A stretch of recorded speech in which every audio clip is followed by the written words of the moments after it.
श्रीमन नारायणी नारायणी हरि हरि भजमन नारायणी नारायणी हरि हरि हरि ओम नमो नारायण ओम नमो नारायण हरि ओम नमो नारायण।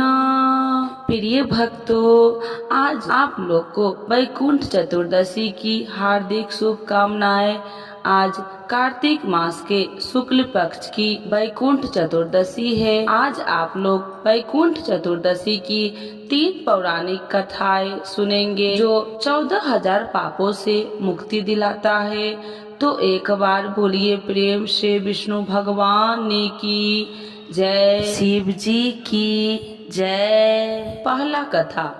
वैकुंठ चतुर्दशी की पौराणिक कथा के अनुसार एक बार की बात है, नारद जी पृथ्वी लोक से घूमकर वैकुंठ धाम पहुँचते हैं। भगवान विष्णु उन्हें आदर पूर्वक बैठाते हैं और प्रसन्न होकर उनके आने का कारण पूछते हैं। नारद जी कहते हैं, हे प्रभु, आपने अपना नाम कृपा निधान रखा है, इससे आपको जो प्रिय भक्त थे वही तर पाते हैं। जो सामान्य नर नारी है वह वंचित रह जाते हैं। इसीलिए आप मुझे कोई ऐसा सरल मार्ग बतलाइए जिससे सामान्य भक्त भी आपकी भक्ति कर मुक्ति पा सकते हैं। यह सुनकर विष्णु भगवान जी बोले, हे नारद, मेरी बात सुनो। कार्तिक मास शुक्ल पक्ष की चतुर्दशी को जो नर नारी व्रत का पालन करेंगे और श्रद्धा भक्ति से मेरी पूजा अर्चना करेंगे, उनके लिए स्वर्ग के द्वार साक्षात खुले होंगे। इसके बाद विष्णु जी जय विजय को बुलाते हैं और उन्हें कार्तिक चतुर्दशी को स्वर्ग के द्वार खुला रखने का आदेश देते हैं। भगवान विष्णु कहते हैं कि इस दिन जो भी भक्त मेरा थोड़ा सा भी नाम लेकर पूजन करेगा वह वैकुंठ धाम को प्राप्त करेगा। तो एक बार बोलिए प्रेम से लक्ष्मी नारायण भगवान की जय। दूसरी कथा। पौराणिक कथा के अनुसार एक बार भगवान विष्णु देवादिदेव महादेव का पूजन करने के लिए काशी आए। वहाँ मणिकर्णिका घाट पर स्नान करके उन्होंने 1000 स्वर्ण कमल पुष्पों से भगवान विश्वनाथ के पूजन का संकल्प किया। अभिषेक के बाद जब वे पूजन करने लगे तो शिव जी ने उनकी भक्ति की परीक्षा के उद्देश्य से एक कमल पुष्प कम कर दिया। भगवान श्री हरि को पूजन की पूर्ति के लिए 1000 कमल पुष्प चढ़ाने थे। एक पुष्प की कमी देखकर उन्होंने सोचा, मेरी आंख भी तो कमल के ही समान है, मुझे कमल नयन और कुंडली कक्ष कहा जाता है। यह विचार कर भगवान विष्णु अपनी कमल समान आंख चढ़ाने को प्रस्तुत हुए। विष्णु जी की इस अगाध भक्ति से प्रसन्न होकर देवादिदेव महादेव प्रकट होकर बोले, हे विष्णु, तुम्हारे समान संसार में दूसरा कोई मेरा भक्त नहीं है। आज की यह कार्तिक शुक्ल चतुर्दशी अब वैकुंठ चतुर्दशी कहलाएगी और इस दिन व्रत पूर्वक जो पहले आपका पूजन करेगा उसे वैकुंठ लोक की प्राप्ति होगी। भगवान शिव ने इसी वैकुंठ चतुर्दशी को करोड़ों सूर्य की क्रांति के समान वाला सूर्य दर्शन चक्र विष्णु जी को प्रदान किया। शिव जी तथा विष्णु जी कहते हैं कि इस दिन स्वर्ग के द्वार खुले रहेंगे। मृत्यु लोक में रहने वाला कोई भी व्यक्ति इस व्रत को करता है वह अपना स्थान वैकुंठ धाम में सुनिश्चित करेगा। तो एक बार बोलिए प्रेम से लक्ष्मी नारायण भगवान की जय। तीसरा कथा। धनेश्वर नामक एक ब्राह्मण था जो बहुत बुरे काम करता था। उसके ऊपर कई पाप थे। एक दिन वह गोदावरी नदी में स्नान के लिए गया। उस दिन वैकुंठ चतुर्दशी थी। कई भक्तजन उस दिन पूजा अर्चना कर गोदावरी घाट पर आए थे। उस भीड़ में धनेश्वर भी उन सभी के साथ। इस प्रकार उन श्रद्धालु के स्पर्श के कारण धनेश्वर को भी पुण्य मिला। जब उसकी मृत्यु हो गई तब उसे यमराज लेकर गए और नरक में भेज दिया। तब भगवान विष्णु ने कहा, यह बहुत पापी है, पर इसने वैकुंठ चतुर्दशी के दिन गोदावरी स्नान किया हुआ और श्रद्धालुओं के पुण्य के कारण इसके सभी पाप नष्ट हो गए, इसीलिए इसे वैकुंठ धाम मिलेगा। अतः धनेश्वर को वैकुंठ धाम की प्राप्ति हुई। तो एक बार बोलिए प्रेम से विष्णु भगवान की जय, लक्ष्मी माता की जय। कार्तिक मास के शुक्ल पक्ष की चतुर्दशी तिथि को वैकुंठ चतुर्दशी के नाम से जाना जाता है। वैकुंठ चतुर्दशी का हिंदू धर्म में विशेष महत्व है। दरअसल सालों में यह एक दिन ऐसा होता है जब भगवान विष्णु और भगवान शिव की आराधना एक साथ की जाती है। मान्यताओं के अनुसार इस दिन जो व्यक्ति भगवान शिव और विष्णु की पूजा पूरे विधि विधान से करते हैं उसे मोक्ष की प्राप्ति होती है। उस व्यक्ति के जीवन के सभी दुख दूर होते हैं। इसी के साथ एक दिन पूजा अर्चना से व्यक्ति की कुंडली में जितने भी दुष्ट प्रभाव है वह सभी दोष दूर हो जाते हैं। आइए जानते हैं कब है वैकुंठ चतुर्दशी, जाने पूजा का मुहूर्त और पूजा विधि। वैकुंठ चतुर्दशी कब है? पंचांग के अनुसार कार्तिक माह के शुक्ल पक्ष की चतुर्दशी तिथि को आरंभ 14 नवंबर को सुबह 9:43 पर होगा। चतुर्दशी तिथि का समापन 15 नवंबर को सुबह 6:19 पर हो जाएगा।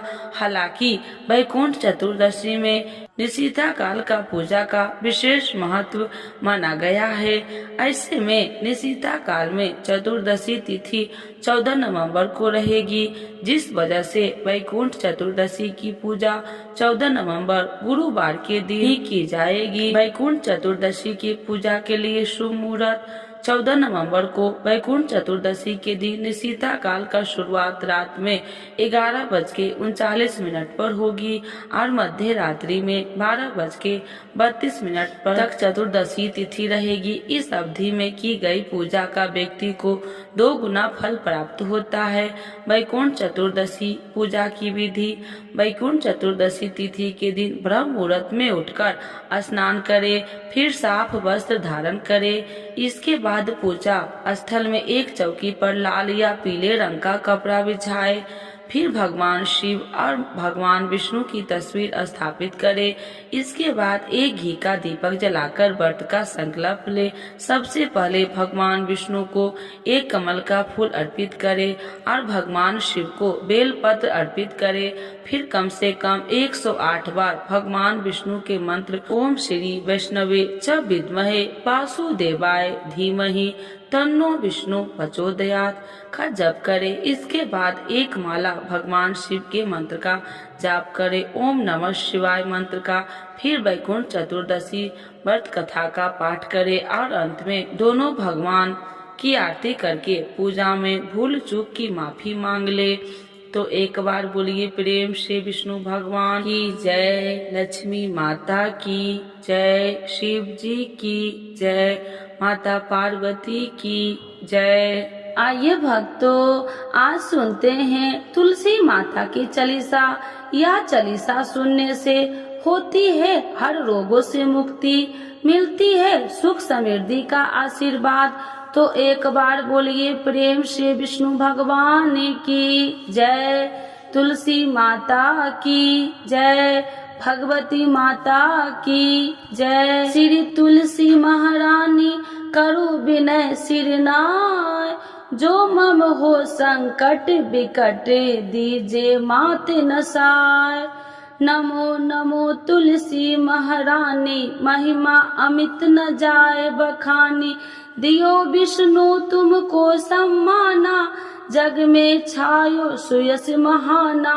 विष्णु प्रिय जय जयंती भवानी, तिहु लोक की हो सुख खानी।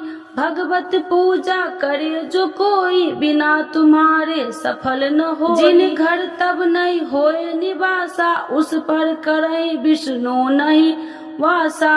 करे सदा जो तब नित सुमरन, ते ही के काज होए सब पूरन। कार्तिक मास महात्म्य तुम्हारा, जाको जानत सब संसारा। तब पूजन जो करे कुमारी, पावे सुंदर वर सुकुमारी। करे जो पूजा नित प्रति नारी, सुख संपत्ति से होए सुखारी। वृद्धा नारी करे जो पूजन, मिले भक्ति होवे पुलकित मन। श्रद्धा से पूजे जो कोई, भवनिधि से तर जावे सोई। कथा भागवत यज्ञ करावे, तुम बिन नहीं सफलता पावे। छायो तब प्रताप जग भारी, ध्यावत तुम्हि सकल चित्तधारी। तुम्हि मात यत्र तंत्र में, सकल काज सीधे होवे क्षण में। औषधि रूप आप हो माता, सब जग में तब यश विख्याता। देव ऋषि मुनि और तपधारी, करत सदा तब जय जयकारी। वेद पुराणन तब यश ज्ञाया, महिमा अगम पार नहीं पाया। नमो नमो जय सुख कारिणी, नमो नमो जय दुख निवारिणी। नमो नमो सुख संपत्ति देनी, नमो नमो अख काटन छेनी। नमो नमो भक्तन दुख हरनी, नमो नमो दुष्टन मद छेनी। नमो नमो भव पार उतारिणी, नमो नमो परलोक सुधारिणी। नमो नमो निज भक्तन उबारिणी, नमो नमो जन काज सवारिणी। नमो नमो जय कुमति नशावनी, नमो नमो सब सुख उपजावनी। जयति जयति जय तुलसी माई, ध्याऊ तुमको शीश नवाई। निर्जन जानी मोहि अपनाओ, बिगड़े काज आप बनाओ। करूँ विनय मैं मात तुम्हारी, पूरन आशा करूँ हमारी। शरण चरण कर जोड़ी मनाओ, निस दिन तेरे ही गुण गाऊं। करहु मात यश अब मोह पर दाया, निर्मल होए सकल मम काया। मांगू मात या वर दीजे, सकल मनोरथ पूरन कीजे। जानू नहीं कुछ नेम उचारा, क्षमहु मात अपराध हमारा। 12 मास करे जो पूजा, ताशम जग में और न दूजा। प्रथम ही गंगा जल मंगवावे, फिर सुंदर स्नान करावे। चंदन अक्षत पुष्प चढ़ावे, धूप दीप नैवेद्य लगावे। करे आचमन गंगा जल से, ध्यान करे हृदय निर्मल से। पाठ करे फिर 40 की, स्तुति करे मात तुलसी की। यह विधि पूजा करे हमेशा, ताके तन नहीं रहे कलेशा। करे मास कार्तिक का साधन, शोभे नित्य पवित्र सिद्ध होई जाई। है यह कथा महासुखदाई, पढ़े सुने सो भव तर जाई। यह श्री तुलसी चालीसा, पाठ करे जो कोई। गोविंद सो फल पावही, जो मन इच्छा होई। तो एक बार बोलिए प्रेम से विष्णु भगवान की जय, तुलसी माता की जय, भगवती माता की जय, सर्व देवी देवताओं की जय।